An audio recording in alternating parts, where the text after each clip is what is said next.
Can you keep a secret? Born into a lineage of esteemed traders, William was destined to follow in his father's illustrious footsteps aboard the magnificent ship, the Silver Serpent.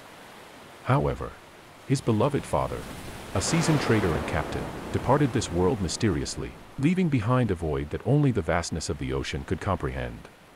Suddenly thrust into adulthood, William found himself at the helm of the Silver Serpent, now the beacon of his family's legacy.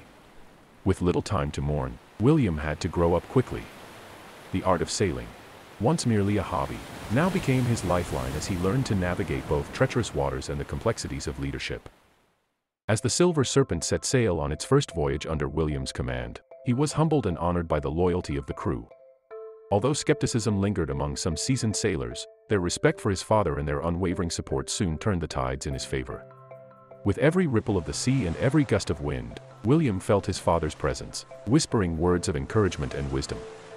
As the sun dipped below the horizon, casting a warm golden glow over the picturesque island of Tulani, the welcoming smiles of the local traders, their condolences for his father's passing, and the chief's gesture of sympathy filled him with a sense of belonging and respect. Upon stepping foot on the island, William was immediately captivated by the sheer beauty and grandeur that surrounded him. The architecture displayed an artistry and craftsmanship unlike anything he had ever witnessed before. He marveled at the intricate carvings on the buildings, the vibrant colors adorning the walls, and the graceful curves of the structures that seemed to harmoniously blend with nature. During his stroll through the city, the inhabitants welcomed him with open arms and friendly smiles. Yet, beneath the surface, a sense of mystery lingered, leaving William intrigued about the city's true origins and the source of its prosperity. The chief, a founding father of the city, had serendipitously stumbled upon the land 2 decades ago, and under his guidance, it blossomed into the thriving trade giant that William's tour guide proudly spoke of. The chief had named the island Tulani, meaning, "Be quiet," in Zulu. William's inquisitiveness only grew when he learned that the city, with its majestic splendor, had been built in a mere 2 years. The idea of such a masterpiece being constructed in such a short time seemed almost implausible, especially with the small population of the island, but he respected his tour guide's reluctance to divulge further information. As dusk settled, the atmosphere shifted, and William sensed an air of secrecy descending upon the island. The loading of the ships would commence under the cover of night, he was informed. William was puzzled to find out that only 2 men would be attending to the task for a multitude of vessels. Questions swirled in his mind, wondering how they would manage the laborious process. Yet, the islanders' customs were clear. He and his crew were instructed to retire for the night and refrain from venturing outside until dawn. As the night unfolded, William lay restless in his chamber, curiosity gnawing at him like a persistent whisper. He couldn't shake the feeling that there was more to the island than met the eye.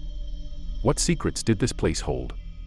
What was the true story behind its rapid growth and prosperity? Only the light of day would reveal the answers he sought. As William woke up to the bustling noise of the nearby port, he stretched his limbs and let out a contented sigh. The rest had been much needed after the long voyage, and he felt refreshed.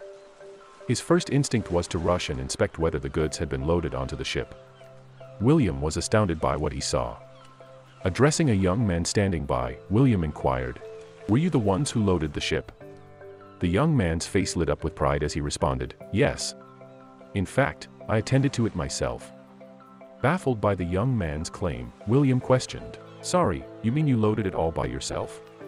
To his surprise, the young man pointed towards his colleague, who cheerfully waved in acknowledgement. "Oh, no, not alone," he clarified. "My colleague and I worked together to load the ship." William's eyes widened in disbelief. "But that was a day's work for about 20 men," he exclaimed, amazed by their extraordinary efficiency. Curiosity getting the better of him, he pressed further, "Why do you not load the boats during the day?" The young man's demeanor shifted, and a hint of caution crossed his face.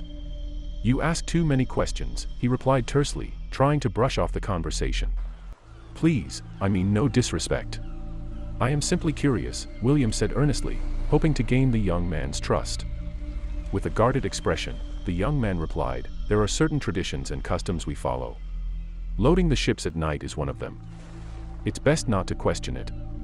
Sensing the young man's unease, William decided not to press the issue any further. Determined to uncover the truth, he knew he had to investigate further before they set sail the next day. As the day slowly turned into evening, William kept a vigilant watch on the island's activities. Determined to put his suspicions to rest, he decided to witness the loading of the ships himself.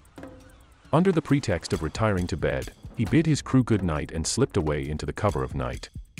Hidden among the bushes on the beach, he waited patiently, unsure of what he hoped to find.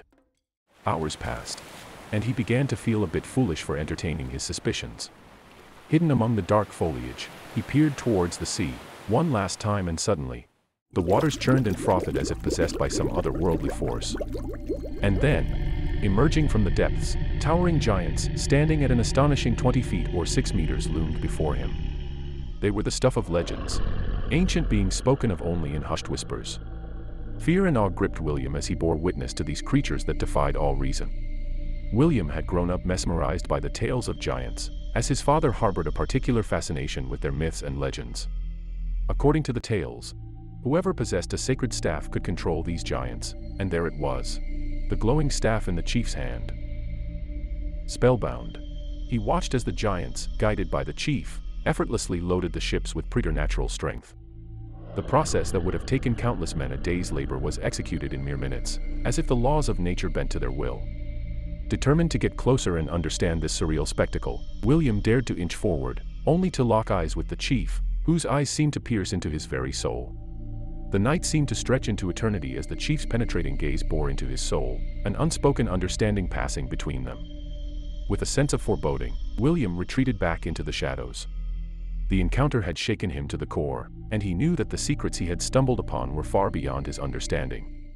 When dawn broke, and the silver serpent prepared to sail, the chief approached William, his presence commanding and enigmatic.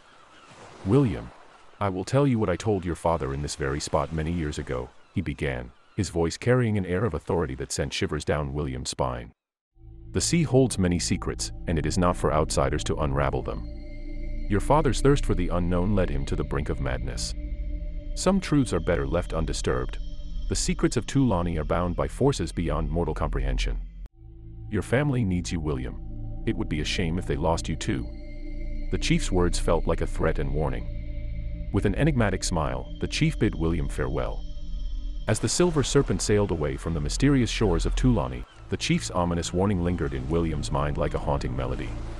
Yet, amidst the waves of caution and intrigue, a newfound sense of doubt stirred within him.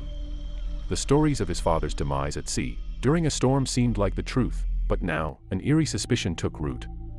William's gaze fixated on the fading silhouette of Tulani, and a daring idea whispered to him like a ghostly apparition. What if the stories he had been told were fabricated, a carefully woven tapestry of lies to conceal something more sinister? What if his father had not perished at sea, but was hidden within the enigmatic island? If his suspicions were true, the crew had deceived him, veiling the chilling truth about his father's fate. The eerie realization engulfed him, leaving him with a haunting uncertainty, unable to trust those who sailed beside him. Thank you for watching our story, Can You Keep a Secret, and we hope you enjoyed it. What lessons did you draw from this story? Share your thoughts with us in the comments below. Don't forget to subscribe and be part of the tribe. Thank you for watching The Tales of the Savanna. We will see you next time, in the Savanna.